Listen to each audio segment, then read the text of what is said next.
Difficulty in games. When is exclusion a valid design choice? In short, always.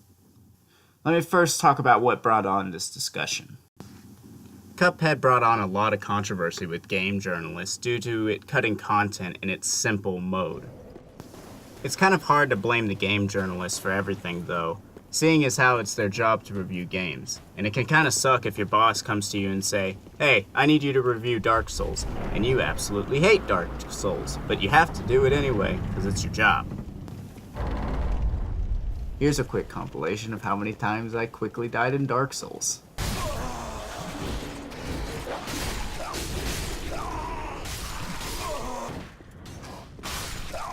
Now obviously, one game's hard mode is not the same as another game's hard mode. I can breeze through this Battlefield 4 campaign on hard difficulty right here, but in another game, it might be much more difficult. And to be completely honest with you guys, I'm not even that amazing at shooters. And besides, I know everybody's tastes change on a day-to-day basis. I mean, some days I want to kick my feet up and play something simple, and some days I want to put on the stress cam and just play this game of Enter the Gungeon. Regardless of that, one argument that I've heard in some publications is that I have purchased this game, ergo, I am entitled to all of its content. No. Games are different from every other medium in that you have to be tested in order to consume it. So if I want to gain access to something, I have to complete a challenge. Follow me so far? Take Metal Gear Solid 5, for example. There was some hidden cutscene. It would only trigger if all of the nuclear weapons in the online mode were disabled, and they had to be disabled by other players. And it happened recently, sort of.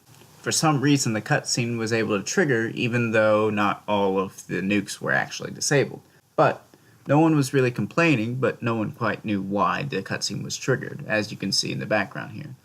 And mind you, there's also times where people will do artificial challenge, and artificial challenge like trying to 100% complete a game.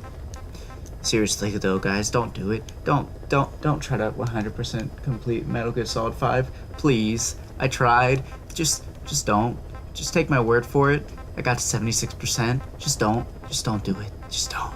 Please. Or sometimes you have people that play Dark Souls 3 with the dance pad and beat the first boss. I don't know who these people are, but I really don't want to try to do that. I think that one argument that's also brought up is that being able to have easier difficulty settings for these games is making it more accessible to others. I would disagree, and here is why. When you make a game that is difficult for difficult's sake, and you market that game as being difficult, take Dark Souls for example, the marketing, "you will die." When you water that down, you lose a lot of that core audience that wanted to buy the game in the first place. So, not only are you not appealing to those people that you were originally marketing for, the people that you were trying to water it down for may not even be interested. I know a lot of people aren't interested in something like Dark Souls. Even if Dark Souls was something easier, I don't think they would be entranced by it. Besides that, games in their very nature are meant to be exclusive. I mean, that goes for anything really. Genres of like music or film. Some people like those genres and some people don't. For example, for me personally, I really don't like racing games, and I don't think if a racing game tried to be more inclusive and include, I don't know, first-person shooter elements, I don't really think that it would be the thing for me. Not only that, that racing game could probably lose a lot of its customers that like it for being a racing game.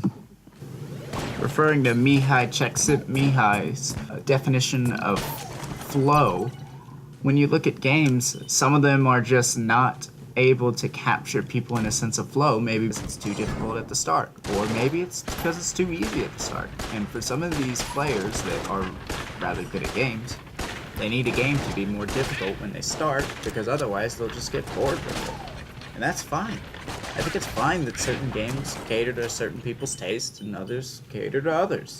I mean, I like games that are city builders And I'm fine with those companies catering these specific games that are city builders just to city builders. And yeah, they're going to be exclusive with that. But when you try to appeal to everybody, in the end, sometimes you just appeal to nobody. Thank you for listening.